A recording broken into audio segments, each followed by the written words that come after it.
sabi nila kanina, even sa parang liblib na lugar or sa remote places, na naririnig niya yung paano yung reception ng tao sa inyo. And of course, not just here in the Philippines but also abroad, you are parang building a fan base. And how does it feel that there are people of different ages resonate with you, with your talent, and with your love team? Kay Ashley muna tayo. Ako sobrang super grateful po ako kasi yun nga po, tulad po na sabi niyo kanina, iba-ibang edad yung mga sumusuporta po sa amin. And sobrang hindi ako makapaniwala na minsan mga bata yung lalapit sa amin, minsan teenagers, tapos minsan yung mga magaganda ng mga gagandang tito, tita, ayan.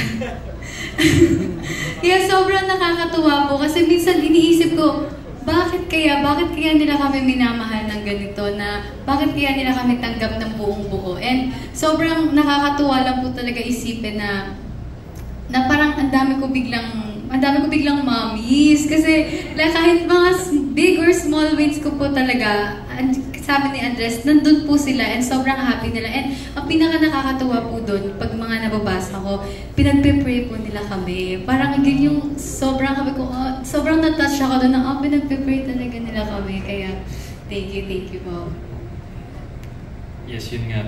The support talaga, it's been unreal. Di namin na-expect to talaga. Kahit from the start, di namin na-expect talaga. And to everyone that has supported us of all ages, it's eye-opening din kasi parang na-realize ko na, okay, like different age groups appreciate us and enjoy us and are fans of us. And kahit yung mga edits na nakakita ko and yung mga comments, the few comments that I've seen and read, it really nakakatuwa talaga because I would have never expected that it would get to this point really. And I'm just really overall thankful for all of that.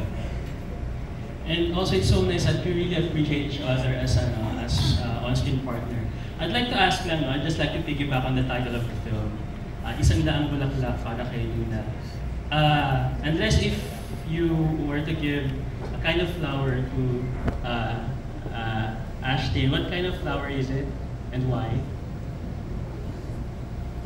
Bigay mo lang kanina. Kaya nga.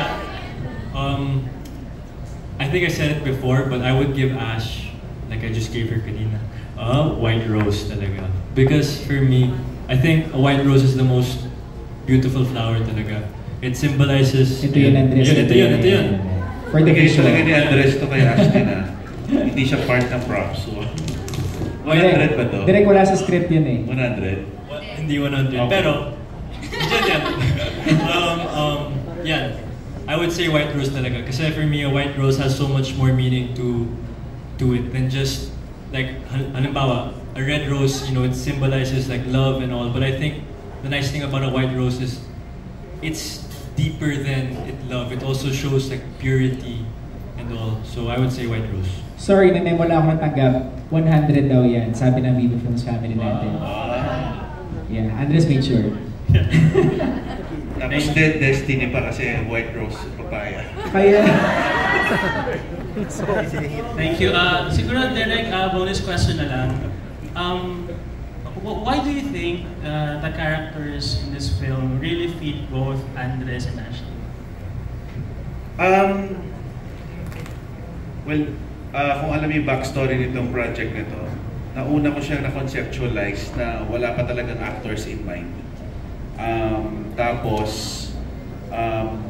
Pero, nung pinitch ko siya sa Viva, si Andres na yung pinapropose ko doon. Hindi pa siya nag-aartista talaga doon.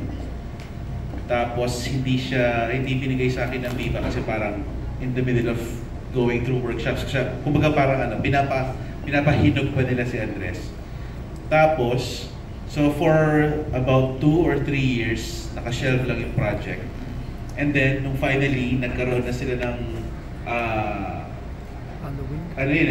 kasagsagan ng mutya ng Section E.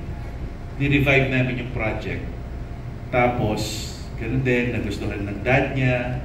Diba? Tapos, hinahanapan din ng Viva ng project yung Ash Dress kasi, yun nga, sensational sila eh, yung reception ng mga tao sa kanila. So, bagay sa kanila kasi parang ang lapit sa personality nyo.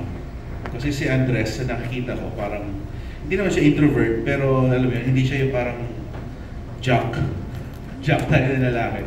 Goofy siya on set, lagi siya nagme-make faces sa camera at binibidyohan ko yun, i-release ko yun one day. Tapos si Ashley naman, she always struck me as someone na, alam mo yun, yung parang resilient, strong woman. Tapos ipapartner mo pa dun sa acting ability nila. Parang sa ganun ko nakakita na bumagay talaga sa kanilang character. Aside from bagay sa real personalities nila, they really know their craft. Nabanggit na ba natin sa mga tao na gano'n talaga sila, workshops talaga sila na intensive under Sir J. Cruz for, 7 days, 5 days? O mga gano'n, 8 days to really prepare for the role. Yun. So, kaya nasabi ko, mixture of bagay sa, match dun sa real personalities nila in real life at saka dun sa intense love nila for the craft. And also, it must be destiny.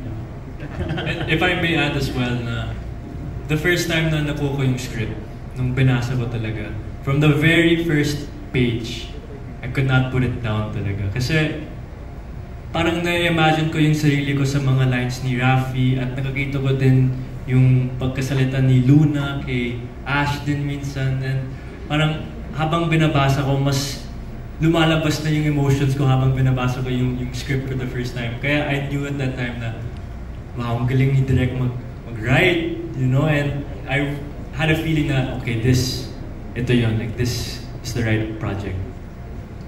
Thank you.